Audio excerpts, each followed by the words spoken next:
Hi, Ashley. My name is Brianna Anderson, and I'm going to be taking the time to respond to your post.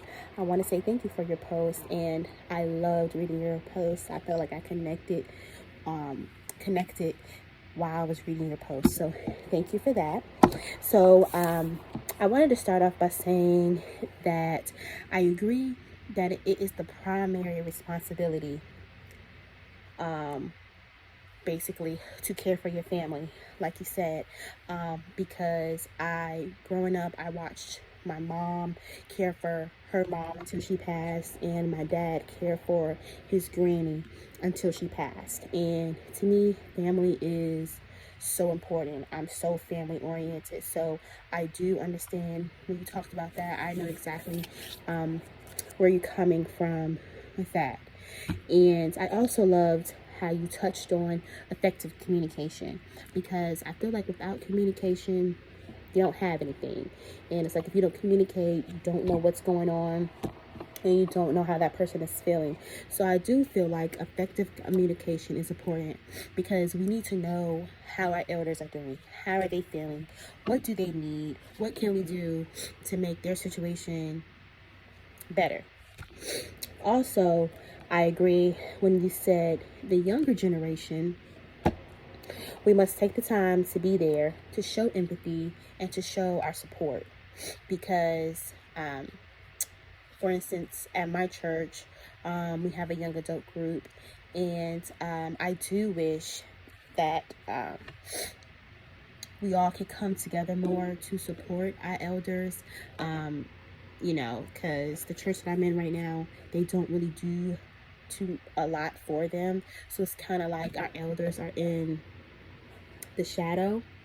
And for me, since my parents are considered elders, um, I feel like I should do more, or the church should do more, just because, it's like, I just feel like we should just do something, because I just feel like our elders are just sitting there. They're not really engaging into a lot. So I just really feel like we, as a young generation, we can come together and do some fun things, with them, to get them active, and to make them, feel feel loved, and that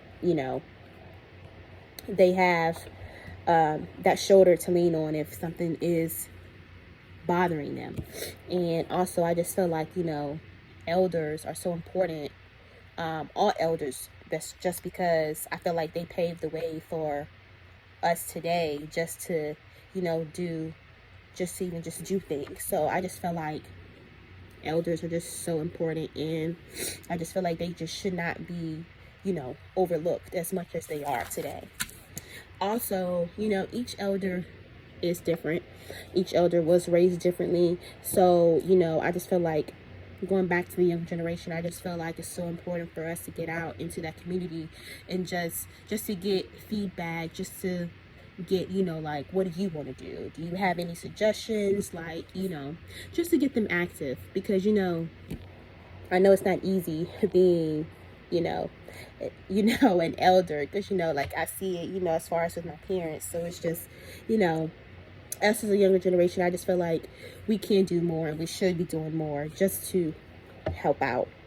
And one quote that stood out to me was, human beings are aged by their experiences, their cultures, their expectations, their character, their religious beliefs, and their views about aging. And this quote is coming from the book Christian Counseling, third edition, written by Collins in 2007. And that quote just stood out to me, just because it just shows that, it just tells me and shows that all elders, and just everyone in general, is different, and we all come from different backgrounds, different religious backgrounds. So I just feel like, elders are so important. They shouldn't be overlooked. And I just feel like us as a younger generation, we can go out into the community and make an impact on them. So that's all that I had for today. So thank you for your post, and thank you for letting me respond to your post. And I really hope you have a good night. and God bless you.